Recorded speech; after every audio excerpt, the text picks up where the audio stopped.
Hello বন্ধুরা, এরকম box প্রত্যেকের ঘরেই দেখবে থেকে থাকে।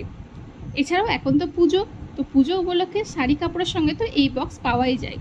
আমারও অলরেডি বাজার শুরু হয়ে গেছে, পেয়েও গেছি এরকম একটা বক্স। তো ভাবলাম যে এই বক্সের মধ্যে কিছু একটা করা যাক, কারণ অনেকদিন ধরে ইচ্ছে ছিল একটা কাঠের ট্রে কেনা হচ্ছিল না। তো ভাবলাম এবারে ঘরেই বানিয়ে নিই, কারণ আর যতই বলো একটা কেনা জিনিস আর একটা ঘরের নিজের হাতে বানানো জিনিসের মজাই কিন্তু আলাদা।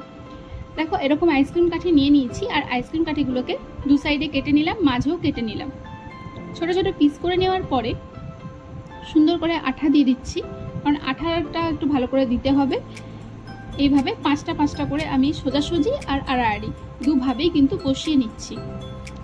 এরকম অনেক ডিজাইন আছে, তোমরা চাইলে গুগল থেকে সার্চ করে একবার দেখে নিতে পারো। এইভাবে প্রথমে 6টা বসিয়েছিলাম, বাট ভালো লাগছিল না বলে পাঁচটা পাঁচটা করেই বসালাম। এইভাবে আস্তে আস্তে প্রত্যেকটা বসিয়ে নিচ্ছি।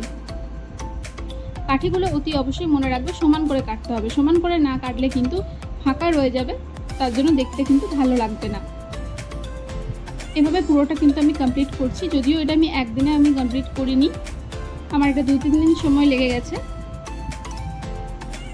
কিন্তু এমন কিছু কঠিন কাজ না, আসলে 2-3 দিন সময় লাগার জন্য কারণ ছিল আমার শরীর ঠিক ছিল না 1 নাম্বার, 2 নাম্বার ছিল ঘরে প্রচণ্ড কাজ ছিল।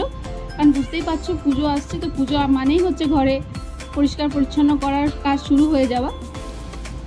তো ভাবলাম যে ডেকোরেশনের জন্য আমার এটা প্রচণ্ড প্রয়োজন ছিল, কারণ আমার ঘরে একটাও কাঠের ট্রে নেই। তো ভেবেছিলাম কাঠের ট্রে দিয়ে একটু টেবিলটা ডেকোরেশন করব। তো ভালোই হলো, একবার চেষ্টা করেই দেখছি যে কেমন দাঁড়ায়, কারণ আমি আগে তো কখনো করিনি, ফার্স্ট টাইম ট্রাই করছি, আর ফার্স্ট টাইমই তোমাদের সাথে শেয়ার করছি। ভালো না খারাপ হচ্ছে সেটা তোমরা কমেন্টে জানিও। দেখো এইভাবে একটা একটা করে স্টিকগুলো ভালো করে বসিয়ে নিচ্ছি।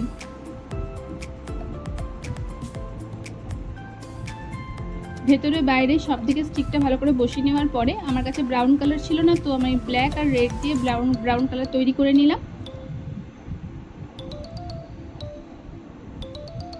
তোমরা চাইলে অন্য কোনো কালারও করতে পারো, বাট আমার ব্রাউন কালারটাই চাই। আমার অ্যাকচুয়ালি উডেন কালার করারই ইচ্ছা ছিল। দেখো এইভাবে আমি কালারটা পুরো কমপ্লিট করছি।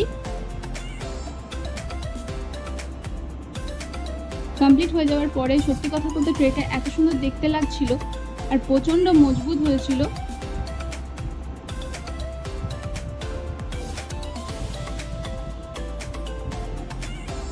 এইভাবে পুরো ট্রেটা আমার কমপ্লিট হয়ে গেছে।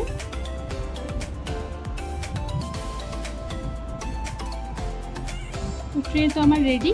এর উপরে আমি অ্যাপ্লাই করবো বার্নিশ অতি অবশ্যই যে কোনো ফেব্রিক কালার করার পরে একটু ইউজ করে দিও, কেননা তাতে কালারটা ভালো থাকবে, নষ্ট হবে না।